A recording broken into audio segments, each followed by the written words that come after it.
चीन अपनी चालबाजी से बाज नहीं आ रहा है।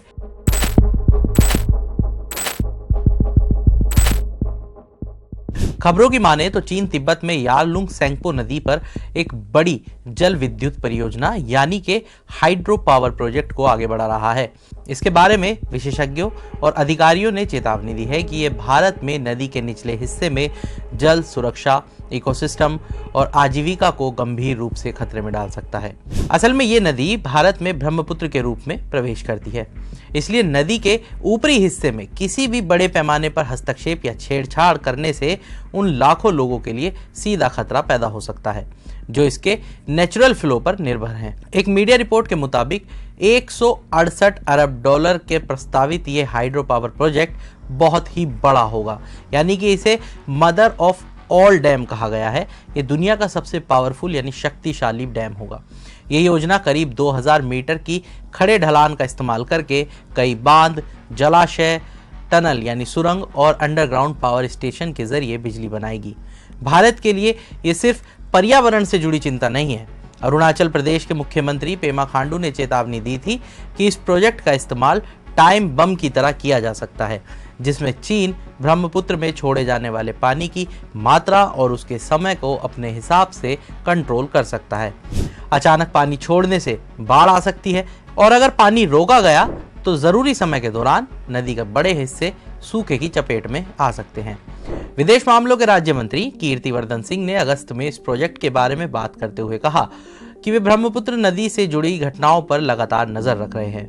उन्होंने कहा, भारत सरकार ने तिब्बत में यारलुंग सेंगपो यानी ब्रह्मपुत्र नदी के ऊपरी हिस्से के निचले इलाकों पर चीन के मेगा डैम प्रोजेक्ट शुरू करने की खबरों का संज्ञान लिया है। खुद विदेश मंत्रालय ने भी राज्यसभा में एक सवाल के जवाब में कहा था कि इस प्रोजेक्ट को पहली बार 1986 में सार्वजनिक किया गया था और तब से चीन में इसकी तैयारियां चल रही हैं।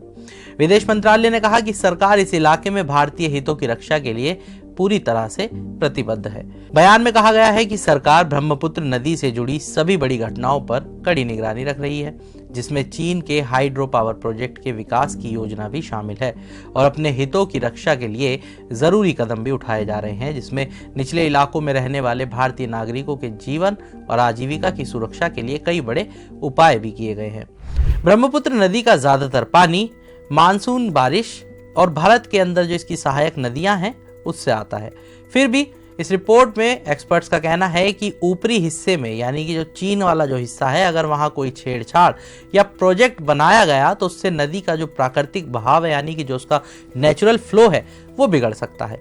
असम और अरुणाचल प्रदेश के उपजाऊ बाढ़ वाले मैदानों, मछली पालन और लैंड वाटर रिचार्ज को प्रभावित कर सकते हैं। गंभीर बात यह है कि ये इलाके पहले से ही जलवायु परिवर्तन की मार झेल रहे हैं। वहीं चीन ने इन चिंताओं को पूरी तरह से खारिज कर दिया है। चीन के विदेश मंत्रालय का कहना है कि निचले इलाकों वाले देशों पर इसका कोई भी बुरा असर नहीं पड़ेगा।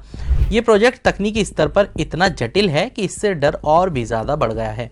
रिपोर्ट के मुताबिक वॉशिंगटन के स्टिम्सन सेंटर के ब्रायन आइलर ने इसे अब तक का सबसे एडवांस हाइड्रो पावर सिस्टम तो बताया है, लेकिन साथ ही उन्होंने इसे सबसे बड़ा खतरा भी बताया।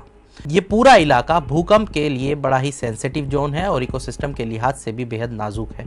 अगर कोई गलती या नाकामी हुई इस इलाके में तो निचले इलाकों में बड़ा नुकसान हो सकता है। इसका एक उदाहरण सभी के सामने है, जब मेकांग नदी के मैनेजमेंट को लेकर बीजिंग की बार बार आलोचना हुई, जिसमें नदी के निचले इलाकों में पड़ने वाले देशों ने चीन के डैम ऑपरेटर्स पर बिजली प्रोडक्शन की जरूरतों के अनुरूप पानी के बहाव को कंट्रोल करके सूखे की स्थिति को और भी खराब करने का आरोप लगाया है। इन ऊपरी प्रोजेक्ट्स को देखते हुए भारत की सबसे बड़ी सरकारी हाइड्रो पावर कंपनी ने ब्रह्मपुत्र पर अपना 11,200 मेगावाट का प्रोजेक्ट भी तेजी से आगे बढ़ाना शुरू कर दिया है, ताकि रणनीतिक और पानी दोनों की सुरक्षा ना खो जाए। विशेषज्ञ कहते हैं कि एक ही नदी पर दोनों देश के बड़े प्रोजेक्ट जोखिम बढ़ा सकते हैं। बिना सहयोग और पारदर्शिता के भारत चीन के बीच बांध बनाने की जो ये होड़ है, इससे ब्रह्मपुत्र और इसके लाखों निर्भर लोगों का भविष्य खतरे में पड़ सकता है। तो आज के इस वीडियो में इतना ही। बाकी तमाम बड़ी खबरों के लिए जुड़े रहिए मनी कंट्रोल हिंदी के साथ। आप हमारे YouTube चैनल को सब्सक्राइब करें, Facebook पेज को लाइक करें और अब WhatsApp के जरिए भी आप हमसे जुड़ सकते हैं। तब तक के लिए धन्यवाद।